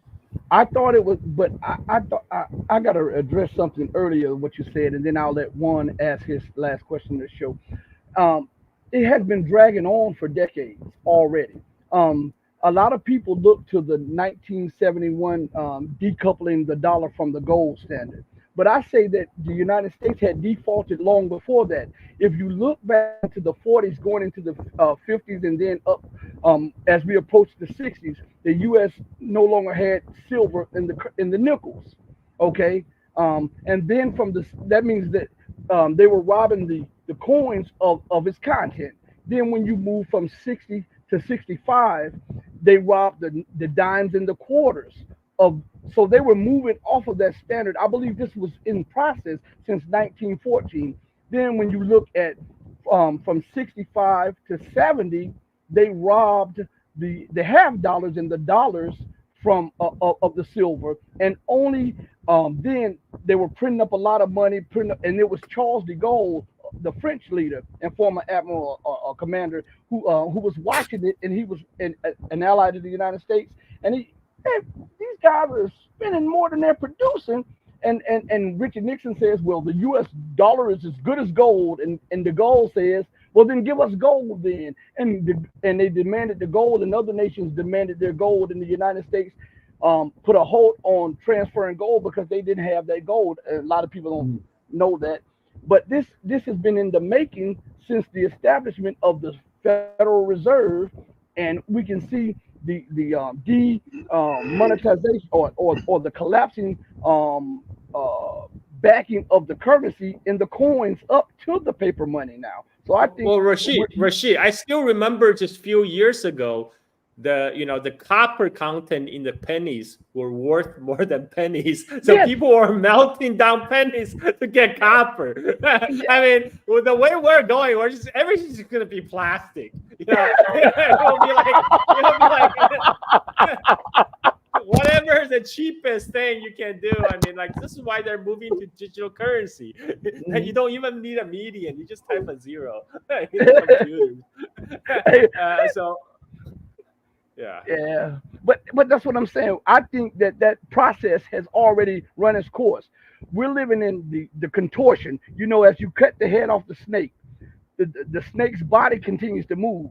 The snake is dead, even though the body does not recognize that it is dead. It continues to move for hours, upwards of 2 to 3 hours afterwards, and then rigor mortis sets in. I think we're in the stage of the first bit of rigor mortis setting into the global dominance of the American and Western empire. That's the way I see it, because I look back at all of that stuff happening and I compare it to what we see nowadays. And I think the head has been cut off the snake because the dollar is no longer King Kong, and now we're having the contortion of the body. I think we're gonna have a couple decades of convulsions, Rashid. Go ahead. One last question of the night. Okay, Carl, this is my last question, and I just want to say thank you for your time and your knowledge. This was like a session for me, a learning lesson for me. I learned a lot. I want to thank you for that, and I thank Rashid for having me. My last question is, what are your thoughts? Do you believe that the U.S. and NATO assisted in the Kursk region attack, and why? Oh, I'm sorry. Can you repeat that? I didn't catch the last part. Do you believe that the U.S. and NATO assisted in the Kursk region attack, and why?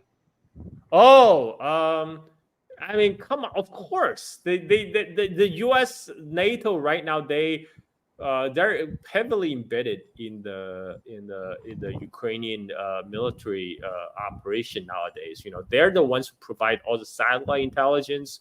They're the ones who picking out the target. They operate all the big ticket systems like HIMARS, Patriot. That's all American operated.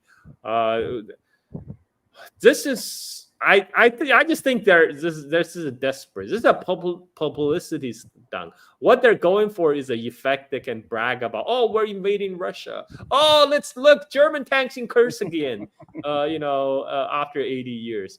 But this is just the same like the so-called spring-summer offensive from last year. You know, like when everybody talk about. Still remember there was a big Twitter space and everybody was talking about march onto Moscow. I'm like, you guys are crazy. None of that's gonna happen. And even Prigozhin's couldn't make it to Moscow. This is just I don't know. It's like you have a lot of investment. You're already invested. You know, it's like you're investing in a relationship. You have an investment. You just want to. You don't want to. You're still in denial, so you're just throwing more money, trying to keep it going. I think that's what's going on. So before we go off there, Carl, can I get 5 minutes with you? I want to play something that's pertaining to what you guys just said. And this will be the last clip of the night. Then we'll bring it to a head because. And I'm now they're messing with my stream, but my friend and my buddy Juan asked you a pertinent question, so I want to follow it up with a clip. I have all these things. Russian forces continue to repel Ukraine's attempts to move deeper into the Kursk region. A strong counterattack against the cross-border incursion has been seen over the past number of days. Russian artillery units have targeted Ukrainian armored mobile groups that are trying to push forward. Meanwhile, Moscow's defense ministry reports a total of 2,600 Ukrainian troops have been killed so far in the 10-day event. That's as Russia's presidential aide states Kiev wouldn't have resorted to such a move without overseas approval. The US claims of their non-involvement in Kiev's crimes in the Kursk region do not correspond to reality. Washington regularly says one thing and does another. Without their participation and direct support, Kiev would not have ventured into Russian territory. This criminal action is caused by a premonition of the imminent collapse of the neo-Nazi Kiev regime. Fighting is very intense, but as time goes by, more details emerge about the apparent coordination between the Kiev regime and its NATO allies, mainly the United States. And this coordination was something that the Pentagon initially denied. We were not made aware of this operation. That doesn't mean that it's an intelligence failure. Does that indicate that there's a lack of trust between Kiev and Washington? There's absolutely trust there. As we said, we didn't know about this one operation. That doesn't mean that we're not engaged on other things. We're certainly not engaged in any aspect of the planning or preparation of this operation. Coming out of Washington was that the United States were not in the know of this truly large-scale and arguably one of the most important military operations of Ukraine, something that many experts see as an all-in move. But the advisor to the Ukrainian president's office head revealed that indeed it was not the case. There are certain things that have to be done with the element of surprise, and that have to happen on a local level. but there were discussions between partner forces, just not on the public level. In somewhat a show of formidable display of power, the Russian Ministry of Defense shared footage of spotting, tracking down and destroying a HIMARS artillery system. By the fact that the fighting here is so intense, and by the fact that the fighting is very intense elsewhere, Ukraine is not running out, but it is depleting its resources when it comes to NATO-supplied vehicles. So Washington has announced that a new tranche of military support will soon be on its way. But again, according to Washington itself, right now, Ukraine does not have the capabilities of carrying out a large-scale operation. The Ukrainian armed forces continue to suffer heavy attrition rates and lack sufficient capabilities and munitions, particularly artillery, air defense, and long-range strike capabilities, to overcome Russia's air and ground advantages.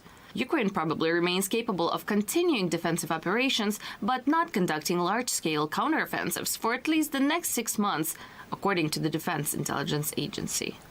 So here's the thing about American military support. Even though they do have every intention to help out Kiev, they themselves admit that, for instance, when it comes to artillery shells, some of those types that Ukraine needs and that Ukraine uses are simply no longer produced in the numbers that this conflict requires. And this is just one bottleneck when it comes to American support and to what Kiev can really get and can hope for. And it really shows, because by opening this front, by going forward with this border incursion, Kiev is stretching the already colossal front line. And it's not like they don't need reserves elsewhere. And mayors and Kiev's government, Kiev's appointed governors of regions that are close to the fighting inside Ukraine, they are ringing the alarm. We see that today the enemy has almost approached our city, Krasnoarmeysk. It is just a little more than 10 kilometers from the vicinity of the city. So please, don't be afraid, evacuate, especially families with children, especially seniors. The situation is only getting worse. It won't get better. Many commanders on the ground, they have questions as to why these much-needed reserves are now being spent here in the Kursk region, and garrison is being depleted because the losses are very significant and truly massive. The fighting continues, and we will stand by here in Kursk to bring you all the latest. Well, on that very latter point, my colleague Nikki Urin got the take of former CIA analyst Laurie Johnson. Now, for him, the Pentagon report suggesting that Ukraine will be able to launch an offensive in the near future is not based in reality. The United States tries to keep itself behind the scenes, but I guarantee you that this invasion of Russia with German tanks and British tanks was planned and coordinated with NATO, with the United States in the lead. And for the United States now to pretend, that they don't know nothing about any invasion is just ludicrous. Talk us through the logic here. I mean, what could be behind this Ukrainian strategy to open a new front against Russia, while at the same time other Kiev forces are lacking reinforcement and ammunition? You're an optimist. You're using the term logic as if the Western authorities are thinking about this logically, strategically, rationally. No. Across the board, it's all emotion in the West, completely divorced from reality. I am a little shocked by that Defense Intelligence Agency conclusion that is suggesting or intimating that, well, for the next 6 months, Ukraine can't mount a counteroffensive, but by God, give them another 6 months and they'll be ready to go. No, Ukraine's a dead country walking.